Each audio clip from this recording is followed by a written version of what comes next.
Hey everyone, Chris Haddon, Jason Balin here with the Private Lenders Podcast. Remember to check out our free book, Hard Money Secrets. You can find it at hardmoneyfreebook.com. All you gotta do is pay shipping, so please do check that out. Okay, today we are going to break down the three immediate and must-do, most important marketing strategies, because the reality of this game, guys, is that it's a lead flow game. You need a lot of looks. Like you can't get by on like 5 or so leads a month, because what ends up happening is that you start changing your game plan. You start doing stuff that you shouldn't do, like just because you don't have the lead flow and you got to get a deal or two. Offering loan amounts are a little too high, maybe terms are a little too cheap. And the reason why people fall into this trap is because they just frankly don't have enough of them. When you have a lot of deal flow, you have the confidence to play your game, to say, here's what we quote, here's what we charge, and you don't budge. And a lot of people don't take it, but you're doing smart deals, and it's all caused by lead flow, right? So it's just entirely too common that we see in the mastermind and lenders that we know. They don't think marketing's important enough. So we're not saying that you have to be super black belt, Russell Brunson, Gary V level marketers. You don't, but you do need to do the block and tackle most important stuff. And we're going to break down our opinion of the three top ones today.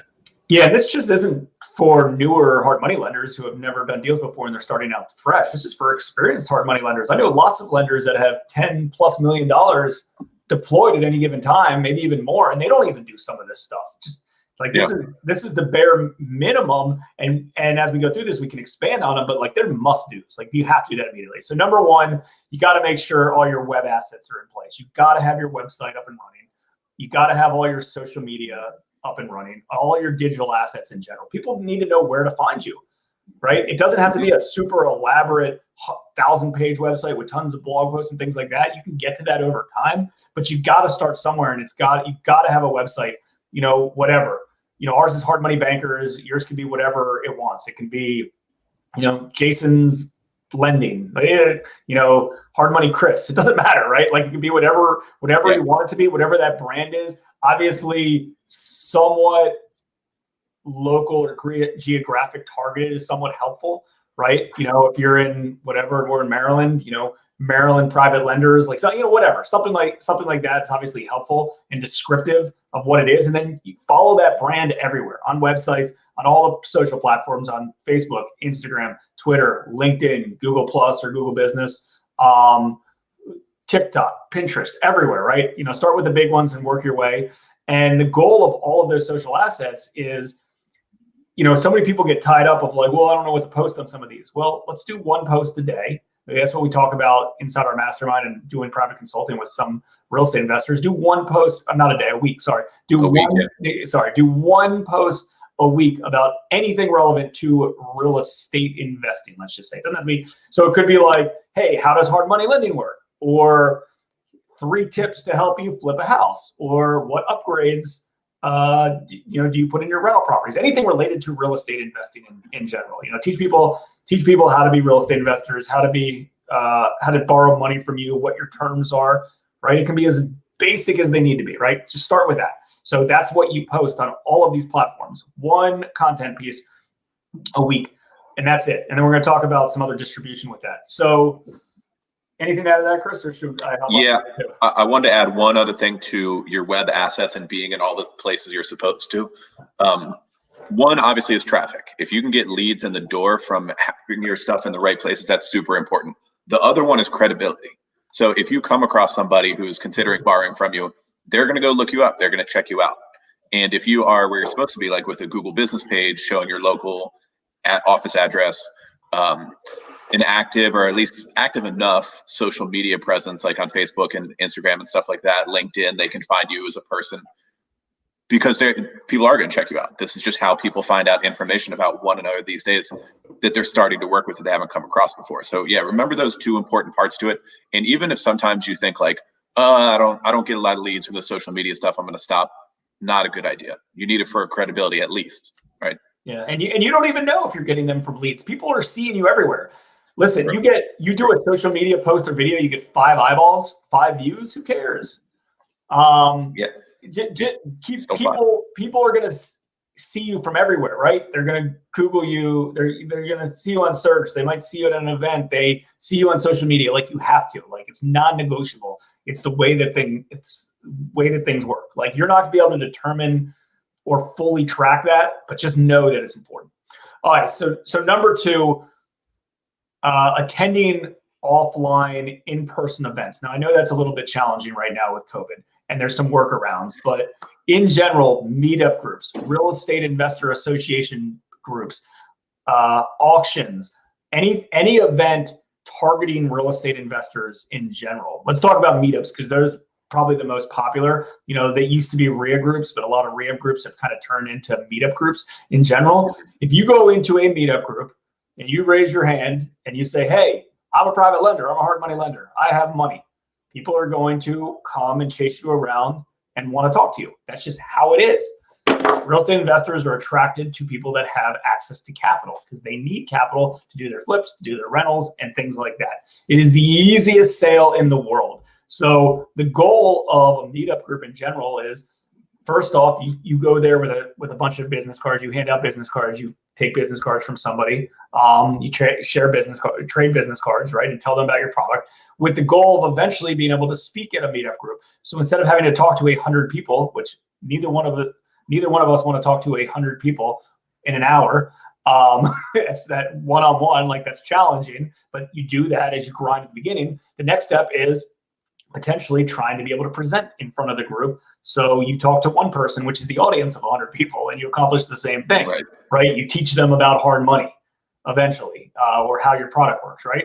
And then as time goes by and as you grow as a company, maybe you start your own meetup group and then you run the show. But the whole purpose is getting in front of people, and that is the easiest way to do that. That doesn't cost any money. You show up there, or maybe there is a $17 entry fee or whatever it is. You go there, you collect business cards, and you tell people you have capital. Yeah, and it's one of the great things about being a private lender is that when you control capital, people want to talk to you. It's not like you're peddling something and they want you to go away. Like you have something they want. It's always in style to be a private lender. It totally is. And so when you ask somebody who manages a meetup group, the organizer of a meetup group, they're always looking for content. They're always looking for speakers. So it's not hard to get on that stage. It really isn't. And so a couple more quick ones I would throw in there is that for the same reasons, private lenders can easily get to present at a meeting for a mortgage company or a real estate company. Now, they're not directly real estate investors. It's kind of on the fringe of what they do. Oftentimes, mortgage lender or real estate agent is more focused on the consumer world, on the homeowner world, than they are the investor side, but there's still overlap and you can still get in those offices. And that's not something that they're being bombarded with all the time, like, you know, a title company or something else like inspector, appraiser stuff. They're used to that. They don't very often get a request from a private lender to come speak. So I'd throw that one in there too. Yep, exactly. And number 3 that kind of molds some of this stuff together is an email list. You got to have an email list. That determines the success of your business by how many real estate investors or real estate investor vendors, you know, when I say that, brokers, realtors, things like that, auctioneers, are on that list. You need that email list. And the best part about this in general is we talked about earlier that you do one content post every week, right? Maybe you do a video to help them out. Maybe you do a blog post if you like writing. Well, guess what? That's the content you put in your email list, right? So once a week, Thursdays are typically good days, but it can be any day, you know, any action's better than none, is, hey, real estate investor, or hey, Bob, whatever their name is. Hey, I just want to share a real quick video I did to show you exactly how the hard money lending process, things like that. You should check it out right now. It's really good. If you need a loan, feel free to reach out to me directly, jason@hardmoneybankers.com, right? I need some email like that to your list. And over time, that list grows. I know it's not sexy to have an email list of like 4 people, but it takes time. And as that database grows, it works. Whenever you need a new loan, you send out an email and people call you with the deals that they have. Like that's how it works. It's not all that difficult. No, it's not hard. It's just about consistency and realize it's important. I would want people to think about their email list like their bank account. Like you don't want it to be, you have to start at a small number. and you want it to grow, and it's going to grow slowly and gradually over time, and you have to put in the right inputs to make that happen.